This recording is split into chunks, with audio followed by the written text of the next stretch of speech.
everything is spinning. Earth spins once every 24 hours, which gives us day and night. That part is simple, but Earth also moves around the sun. That trip takes 1 year. That's called an orbit. The sun is moving too. It orbits the center of our galaxy, and one trip takes about 200 million years. The galaxy itself is also spinning. Billions of stars move in circles around its center. When we look at other galaxies through a telescope, we see the same thing. Most of them are spinning, shaped like huge spirals. We see spinning everywhere. Hurricanes spin, tornadoes spin, even the water going down your bathtub drain spins. So why is that? Why does almost everything in the universe rotate? Why don't things just move in straight lines? And here's an even bigger question. If planets orbit the sun and moons orbit planets and everything moves in circles, why doesn't it all crash into each other? Let's look at the moon. Right now, the moon is moving around Earth. Why doesn't it fly off into space? Why doesn't it crash into Earth? The moon is moving very fast, about 2,000 miles per hour. So why does it move in a circle instead of a straight line? Two things are happening at the same time.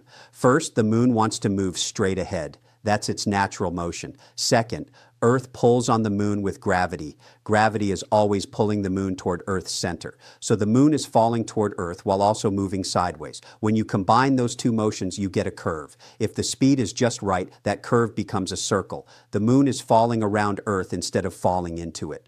This is what an orbit is. Constant falling that never reaches the ground. The moon has been doing this for billions of years. It keeps falling, missing Earth, circling again and again, never crashing and never flying away. The same thing happens with Earth and the sun. Right now, Earth is falling toward the sun, but it's also moving sideways at about 67,000 miles per hour. That sideways speed is fast enough that as Earth falls, the sun's gravity bends its path into a circle. So we orbit instead of crashing. All the planets do this. Mercury, Venus, Earth, Mars, Jupiter, Saturn, Uranus, and Neptune are all falling toward the sun while moving sideways. That balance between falling and sideways motion creates stable orbits that can last billions of years. But where did that sideways motion come from? Why was everything already moving before it started falling? To understand that, we go back to the beginning. The universe began with a huge explosion. Everything moved outward. Energy turned into matter. Tiny particles formed, then atoms, mostly hydrogen. These atoms spread through space and formed massive clouds of gas, light years wide, floating in the dark. These clouds were not still. Nothing in the universe is perfectly still. There is always some movement, even if it's very small. Explosions, pulls from dense areas, temperature differences, shock waves from dying stars, and random disturbances all create motion. Because of this, the gas cloud is slowly drifting. Different parts of the cloud move in different directions. The cloud is not solid. It's gas, so each region can move on its own. Some parts drift one way, others drift another way. Some move up, some move down. It's messy and chaotic. Then gravity starts to take over. Parts of the cloud that are slightly denser pull more strongly. They attract more gas, become even denser, and pull even harder. This creates a feedback loop. The cloud begins to collapse, slowly at first, then faster and faster. Gravity pulls everything inward. As the cloud collapses, something important happens. Remember, different parts of the cloud were moving in different directions. When they fall inward, they carry that motion with them. Some motions cancel each other out. Left cancels right, up cancels down, but not all of it disappears. There is always some motion left over. That leftover motion becomes rotation. The whole cloud starts to spin, maybe very slowly, maybe almost unnoticeably, but the spin is there. Think about an ice skater. When the skater spins with their arms stretched out, they rotate slowly. When they pull their arms in, they spin much faster. They didn't add energy or push off anything. They just moved their mass closer to the center, and the spinning sped up on its own. This effect is called conservation of angular momentum. It's one of the basic laws of physics. Anything that is spinning wants to keep spinning, and when spinning mass moves closer to the center, the rotation speed increases. The collapsing gas cloud does the same thing. As it shrinks, any small amount of rotation it had speeds up a lot. What began as a tiny drift turns into rapid spinning. The cloud rotates faster and faster. As the spinning increases, another change happens. The cloud flattens. Material that was spread out in all directions gets squeezed into a flat shape, a rotating disc. Imagine pizza dough. When you toss it in the air and spin it, it flattens and spreads out into a round shape. The spinning pushes the dough outward in one plane, making it thin and flat. The same thing happens to the gas cloud. It flattens into a spinning disk. Material spreads outward in the direction of the spin and gets compressed from top to bottom. In the end, you get a thin rotating disk made of gas and dust. This happens everywhere in the universe. Every collapsing gas cloud turns into a spinning disk. Not sometimes, not maybe, always. It's built into the laws of physics. Collapse plus even a tiny amount of rotation will always create a spinning disk. More and more material falls inward. The center of the cloud gets squeezed tighter and tighter. It becomes dense and extremely hot. The temperature rises to millions of degrees and pressure builds. Eventually, the center gets so hot that hydrogen atoms begin to fuse together. Nuclear fusion starts. Hydrogen turns into helium and releases huge amounts of energy. A star is born. That star is spinning. It has to be. It inherited its spin from the collapsing cloud. There's no way around it. Our sun formed this way about 4.5 billion years ago. A massive gas cloud in our galaxy began to collapse. As it shrank, it spun faster and flattened into a disk. The center became hot enough for fusion, the sun ignited, and it has been spinning ever since, about one rotation every 25 days. But the disk didn't disappear when the sun formed. A lot of material was left behind, gas and dust orbiting the newborn sun. Everything was moving in circles, all in the same direction, following the spin of the original cloud.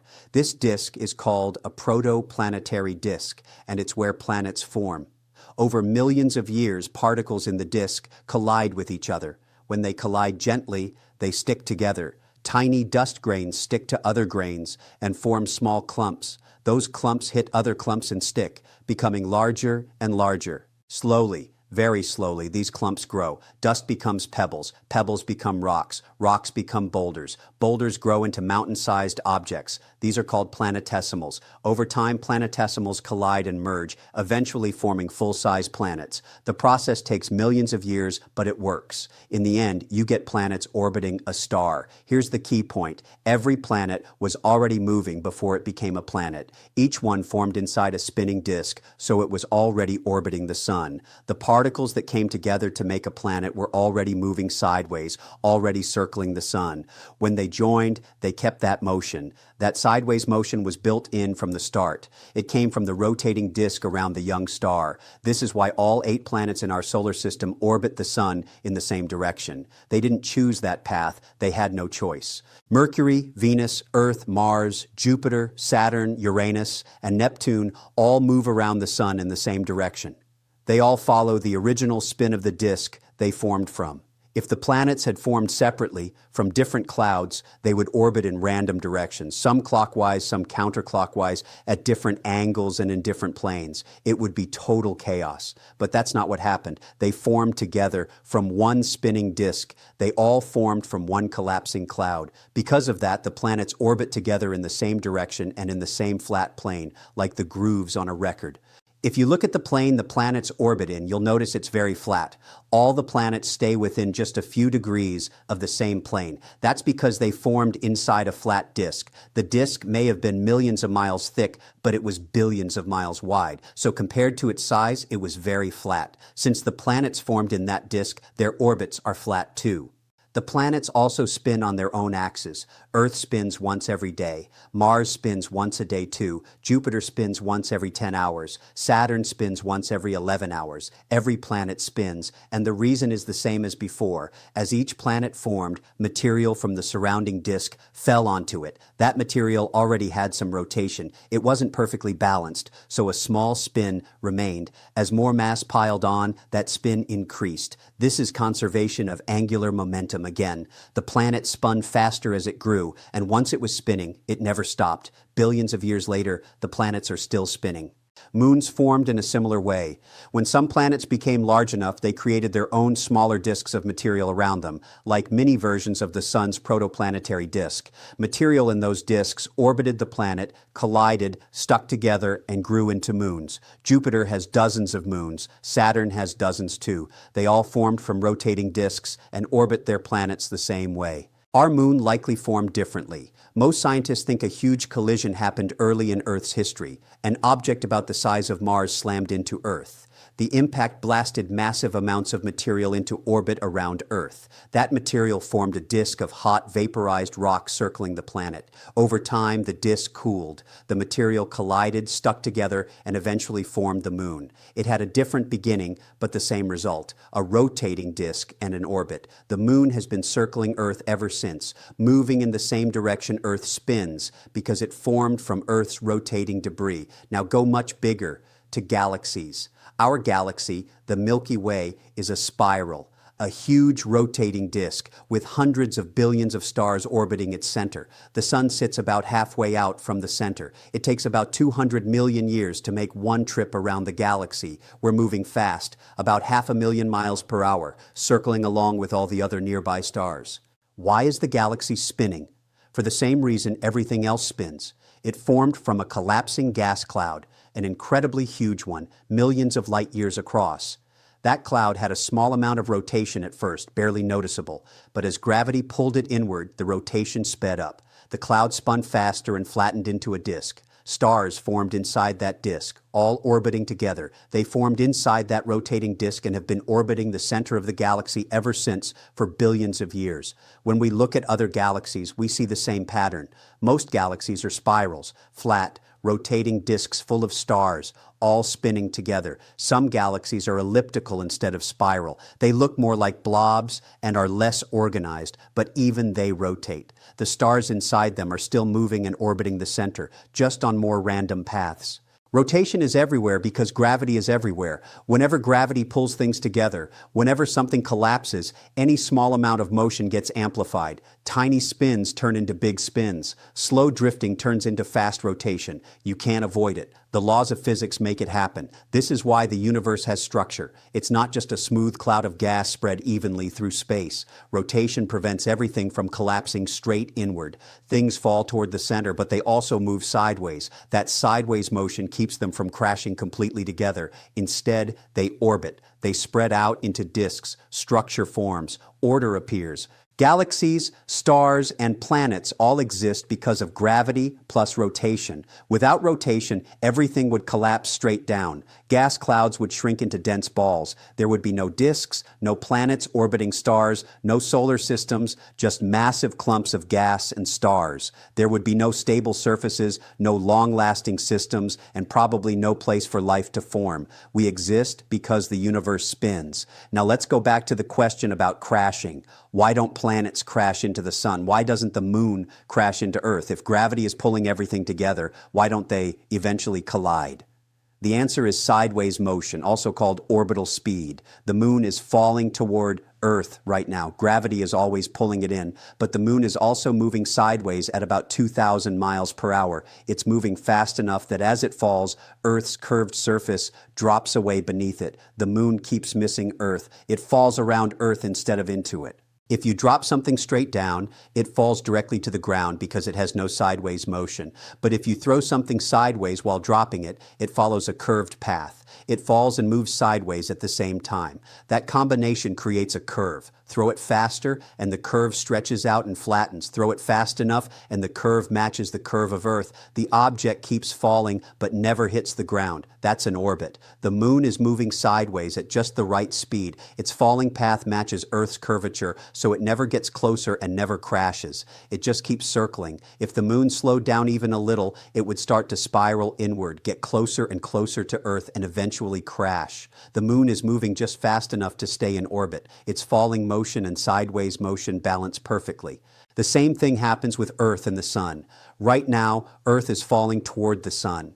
Gravity is always pulling us inward, but we're also moving sideways at about 67,000 miles per hour. That speed is just right. As we fall, the sun's curved surface drops away beneath us. We keep missing it. We fall around the sun instead of into it. If Earth slowed down, it would spiral inward toward the sun. It would get hotter and hotter and eventually burn up. If Earth sped up, it would fly away into deep space, get colder and colder, and freeze. We're right in the middle, the perfect balance for a stable orbit.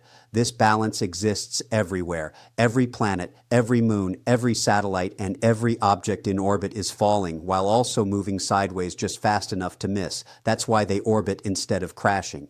These orbits are incredibly stable. Earth has been orbiting the sun for about 4 billion years. Same path, same distance, same speed. It has never crashed into the sun and never flown away. It just keeps circling. The moon has been orbiting Earth for more than 4 billion years along nearly the same path. It is drifting away very slowly because of tidal effects, but that change is extremely small. The orbit is basically stable. Why are orbits so stable? Why do they last for billions of years? Because there's almost nothing in space to slow them down. Space is nearly empty, a near perfect vacuum. There's no air, no friction, and no resistance. When something moves through empty space, nothing stops it. Motion keeps going, energy is conserved, momentum is conserved, so orbits continue.